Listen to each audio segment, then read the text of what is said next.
আসসালামু আলাইকুম। তো আমার পরীক্ষা শেষ হয়েছে, ফাইনাল পরীক্ষা শেষ হয়েছে ৯ ডিসেম্বর ২০২৫-এ।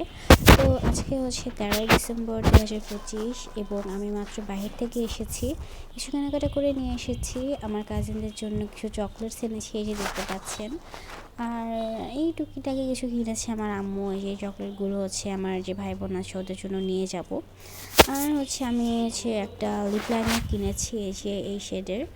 তো আরও কিছু কিনেছি। তো সে মাত্র বাসায় এসে ভিডিও করা শুরু করে দিয়েছি। আমি 14ই ডিসেম্বরে যাব আমার নানু বাসায়।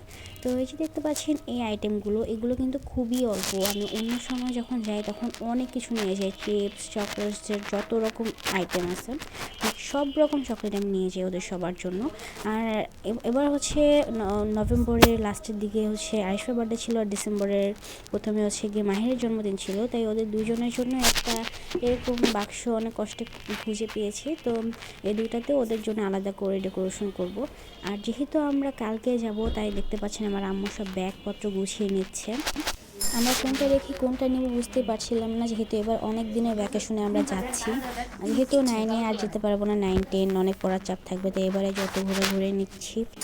আমরা আবার ফ্যামিলি ট্যুর পার্ট 2 পোস্ট করব যখন আমরা চাঁদপুরে আবার যাব তখন।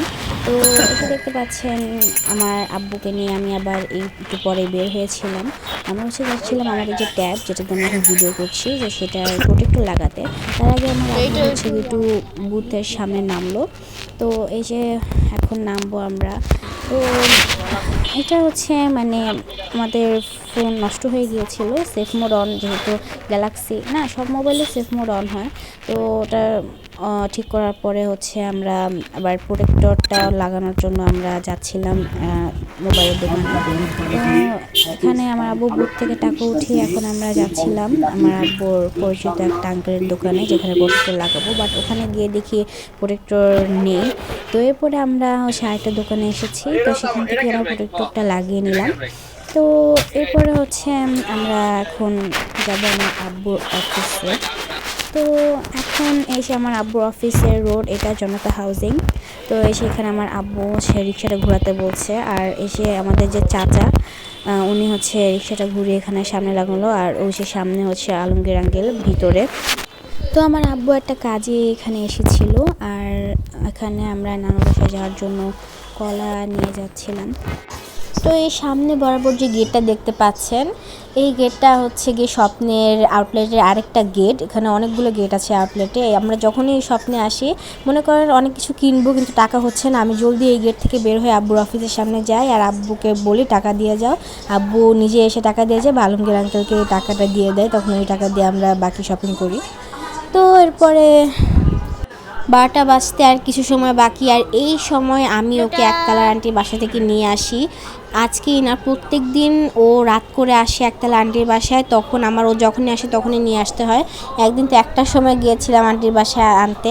তো ও সারাদিন থাকে না বাসায়, বাইরে ঘোরাফেরা করে, আর রাতের বেলা খালি ঘুমাতে আসে আমার বাসায়, আর রাতের খাবার খেতে আসে।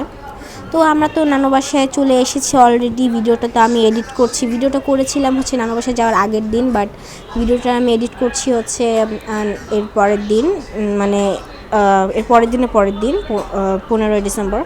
তো এখন ওর যে কী হবে আমি বুঝতে পারছি না। কয়েকদিন আমি নানু বাসায় থাকবো। আমি তো এবার একটু বেশি সময় থাকবো, কারণ 9-10-এ তো আর কোথাও যেতে পারবো না, সেভাবে ঘুরতে পারবো না। তো এবার একটু বেশি প্ল্যান আছে আমাদের ঘোরার। তো এর জন্য এই কয়েকদিন যে পুরোটুর কী হবে আমি সেই নিয়ে চিন্তায় আছি এখনও। তো এই যে আমি মাত্র একতলা আন্টির বাসা থেকে আসলাম। আর আমরা এর পরের দিন 14 ডিসেম্বর আব্বুর গাড়ি করে গিয়েছিলাম। আব্বুর গাড়ি তো না, আব্বুর অফিসের গাড়ি করে নানু বাসায় গিয়েছিলাম। আব্বু গিয়েছিল, বাট আব্বু একটা কাজে গিয়েছিল, তাই আর উপরে উঠেনি। আর আমি এখানে ওদের জন্য গিফট বানিয়েছি, মানে রেডি করে রেখেছি। এটা গিয়ে মাহিরের, আর নিচেরটা আরিশফার। আর এই যেগুলো আমাদের গিফট। তো এইভাবেই আমরা নানু বাসায় যাওয়ার আগের দিন কাটিয়ে দেই। তো ভালো থাকবেন সবাই।